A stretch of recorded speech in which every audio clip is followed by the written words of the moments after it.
Hola youtuberos. ¿Cómo andan? Espero que con ganas de otro vídeo sobre el K-pop.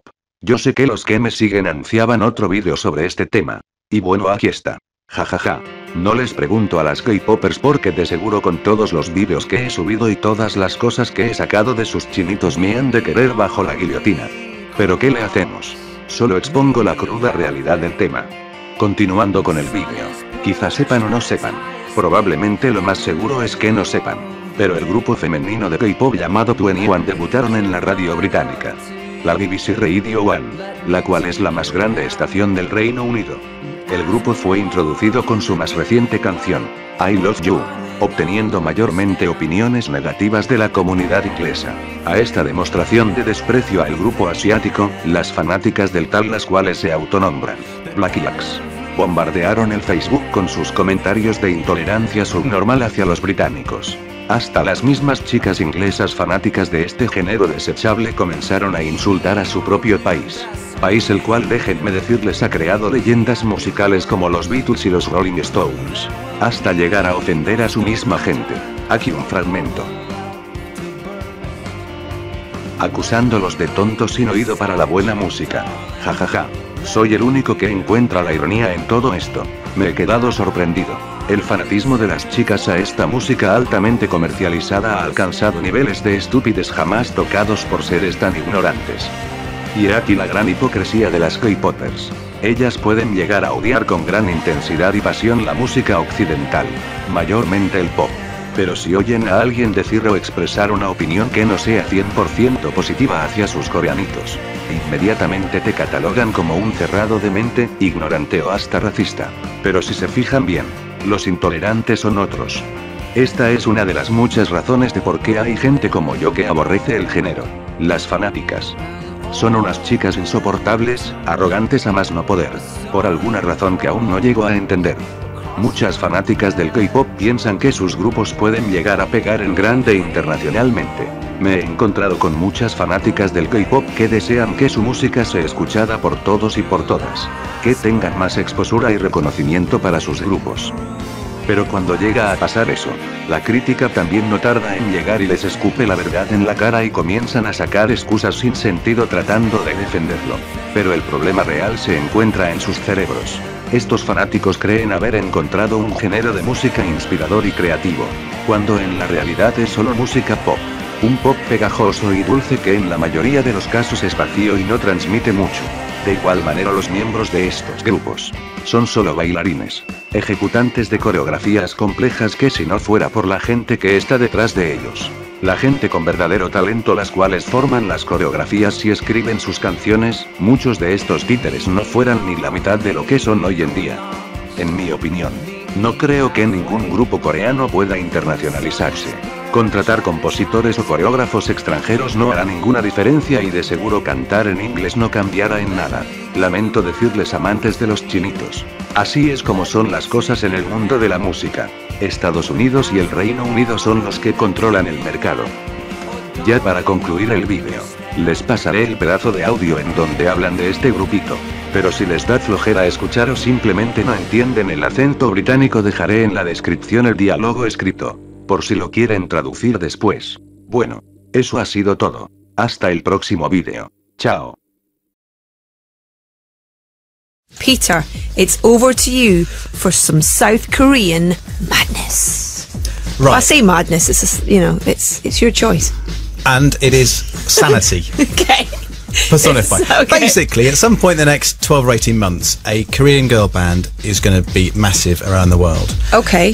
There are a few on the brink of it. Yeah. There's a band called Girls' Generation, another one called 4 Minute. But there's this band, 21, who they might be the ones to do it. Partly because will.i.am is working with them on an English language album. Oh no, not will.i.am! Look, the thing with will.i.am, right? He does 2 good songs every 18 months. That is his thing. He needs a Maybe holiday. Can he not just go away for a little while? He's very busy with Tyler James. Okay. And hats. So, you know. Anyway, so this 21 track, it kind of appeared online last week. Yeah. And I think it just sounds brilliant. It's quite kind of relaxed, but there's a lot going on. after every verse and after every bridge and after every chorus, it kind of opens a door to another bit of the song. It keeps progressing all the way through. There's a great rap bit towards the end. It's basically good. Right, well, because a lot of Western music does really well, you know, in Japan, in South Korea and China and stuff. We haven't really had that flip where something's come over here and done really well, Not really, no. And it's really interesting because like K-pop in Korea and J-pop in Japan and stuff, it's a whole different world, a whole different set of pop stars, and you know, some of the sounds they come up with make the more adventurous stuff in our charts sound like Ed Sheeran. Well, if anyone's been to Tokyo, you know, in terms of the gadgets you can get your hand on, then no wonder will.i.am's out there. He loves a gadget. So this song, so what are they called? Because there's a little, it's spelled 2NE1. Yes. So 2NE1. 2NE1. Then people call them 21 as well. Yeah. It's a bit confusing. Let's just call them 21. First rule of thumb, if you're a foreign band, get your name right so that everyone around the world can say it. So 2NE1, 21, and it's called I Love You. They sing in English and in Korean. Yep. Yep. Can you translate for us? It's actually about you. Amazing. Thanks. So it's a love song to you. Thanks very much. Okay, let us know what you think about it at BBC R1. Radio 1's review show. Blogger's Choice. When you feel like there's no way out.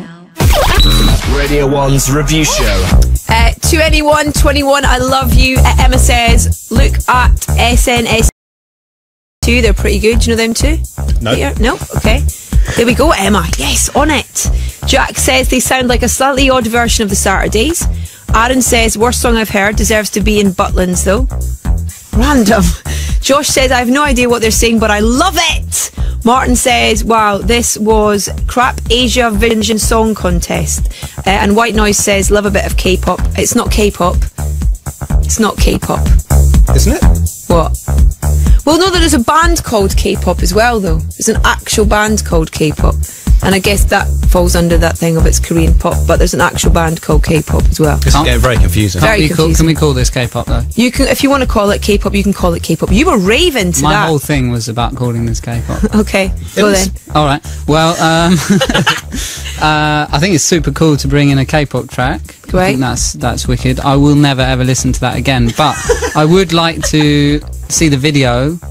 One thing that did come out to me was that like they really meant it, right? It was pop they really mean, and I reckon if I'd like to see them perform it. And I love the massive rap kind of bonkers bit at the end, and complicated song as far as you were paying particular attention to the lyrics as well. Well, I thought I heard something about chicken jerky, but I don't think there is such thing as chicken jerky. Well, actually, I'm looking at my Twitter feed here, and Sean Rowe has said, I'm making up my own lyrics, going to rehab, eating jerk chicken every day. Yes, so there's yes, I said something about rehab and chicken. Thank you. Incredible. Wicked. Well, it sounds like you kind of appreciate the elements of pop that it's trying to achieve with that. The attitude I appreciate. I can't give anyone any points for going into a studio and producing music like that. Okay. I think it's like building a house out of Lego. What, like Ed Sheeran? Like Ed Sheeran. Oh, okay. Everything, all roads lead to Ed Sheeran, don't they? I mean, you know, he's a lovely guy, but... No, I Just wasn't 'cause he actually tweeted talking you, about Peter. Ed Sheeran. Just No, 'cause he tweeted I you. wasn't talking about you, Ed. Sorry. Well, listen, if you're loving a bit of that, bit of K-pop, then get on to the Radio 1 Facebook page and show it some love. It's getting some love as we speak, which is good to know. If you want that to be the most loved track, then that's what you got to go and do. Get on there, look at all the tracks, see what's got the most votes so far. And to be honest, it's like, you know, I'm not going to tell you what's in the lead right now, but if you want to see it changed, you know what to do.